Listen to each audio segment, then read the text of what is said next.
Voici les dernières nouvelles de la journée. Bonjour et bienvenue à tous. Première nouvelle, le Premier ministre Gabriel Attal a annoncé des mesures pour les agriculteurs, incluant l'abandon de la hausse progressive de la fiscalité sur le gazole non routier, des mesures de simplification administrative, des sanctions sévères contre les entreprises violant les lois Egalim, des lois qui visent à équilibrer les relations commerciales dans le secteur agricole et alimentaire, un soutien financier accru pour les éleveurs touchés par la maladie hémorragique épisodique, une maladie virale qui affecte principalement les porcs, et un investissement de 50 millions d'euros pour la filière bio. Malgré certaines levées de barrages suite aux annonces, une incertitude persiste accompagnée d'appels à bloquer Paris dès lundi. Certains agriculteurs estiment que les mesures prises sont insuffisantes. Deuxième nouvelle, Taïwan a enregistré la présence de 33 avions militaires et 7 navires de guerre chinois autour de son île en 24 heures, soit le chiffre le plus élevé depuis les élections présidentielles du 13 janvier dernier. Cette intensification de ces intrusions survient après l'élection du président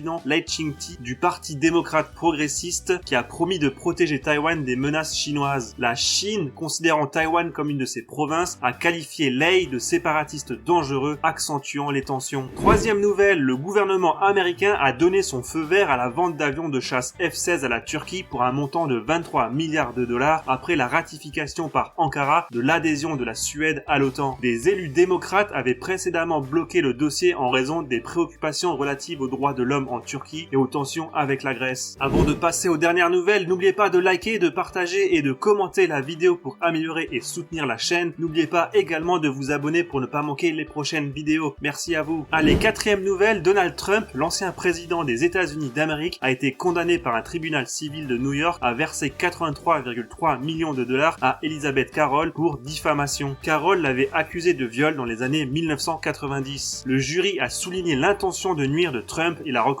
responsable de propos diffamatoires. Carroll avait réclamé au moins 10 millions de dollars pour préjudice moral et professionnel. Trump a critiqué immédiatement la condamnation, promettant de faire appel et dénonçant une chasse aux sorcières dirigée par Joe Biden. Cinquième nouvelle, l'Égypte a lancé un projet de rénovation de la pyramide de Mykérinos sur le plateau de Gizeh, prévu sur 3 ans, visant à restaurer la couche de granit perdue au fil du temps pour lui redonner son aspect d'origine. Le projet suscite la controverse avec des critiques le qualifiant d'absurdité, mettant en lumière les débats récurrents sur la préservation du patrimoine en Égypte, un pays fortement dépendant du tourisme où la question patrimoniale alimente souvent des discussions animées. Et enfin, dernière nouvelle, la Ligue pour la protection des oiseaux et le Muséum national d'histoire naturelle organisent la 12e édition de comptage national des oiseaux. Cette initiative, qui a lieu 2 fois par an, en mai et en janvier, depuis plus de 10 ans, encourage les participants à compter les oiseaux dans les jardins et les parcs. Les observations contribuent à mieux comprendre l'évolution des habitudes des oiseaux, l'impact des saisons et les conséquences des aménagements urbains. Les participants sont invités à observer les oiseaux dans leur propre jardin, sur leur balcon ou dans un parc public pendant 1 heure. Les résultats sont ensuite transcrits sur le site de l'observation des oiseaux des jardins. Cette initiative vise à sensibiliser à la biodiversité et à encourager les actions en faveur des oiseaux telles que l'installation des nichoirs artificiels.